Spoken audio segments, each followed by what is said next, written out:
Je reviens sur la conquête de l'Algérie en 1830.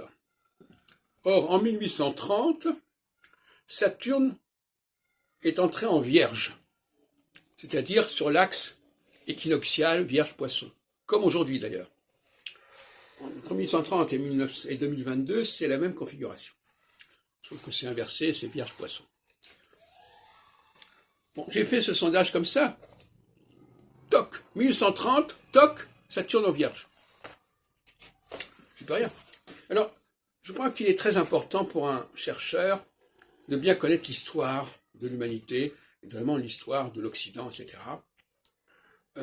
Parce que, bon, il peut bien sûr grappiller dans tel et tout l'ouvrage, telle et telle information, mais il faut quand même qu'il ait dans sa tête un minimum de connaissances générales, un minimum de culture générale, qu'il ne fait pas, il va pas chaque fois, bon, par exemple, je savais que l'Algérie c'était 1830, bon, c'est pas, ça m'est venu comme ça, c'est pas parce que j'ai étudié laborieusement les chroniques historiques, etc.,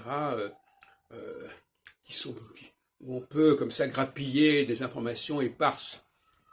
Il faut absolument, quand on veut faire de l'astrologie et l'histoire, puisque finalement mon modèle se prête à ce genre d'exercice jusqu'à un certain point, non pas en découpant les tranches historiques comme ça de 100 ans en 100 ans, mais moi je travaille sur des périodes de 15 ans et même de 7 ans.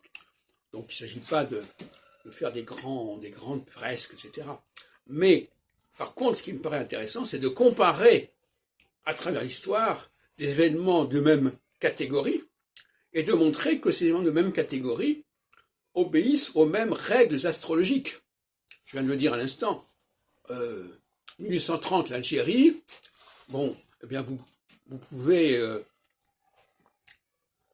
comme ça, donc les phases équinoxiales, vous savez qu'il y a une phase équinoxiale tous les 15 ans. Donc, bon, moi j'ai étudié les phases équinoxiales en 1994,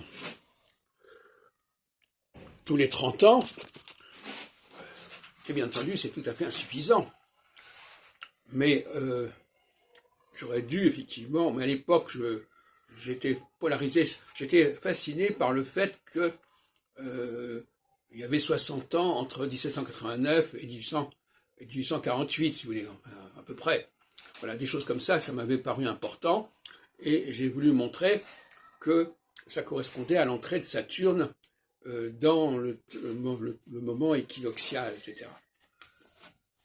En précisant d'ailleurs, j'insiste lourdement sur ce point, que je n'avais pas dicté le point équinoxial, pour moi, c'était à cheval sur les poissons et sur le bélier.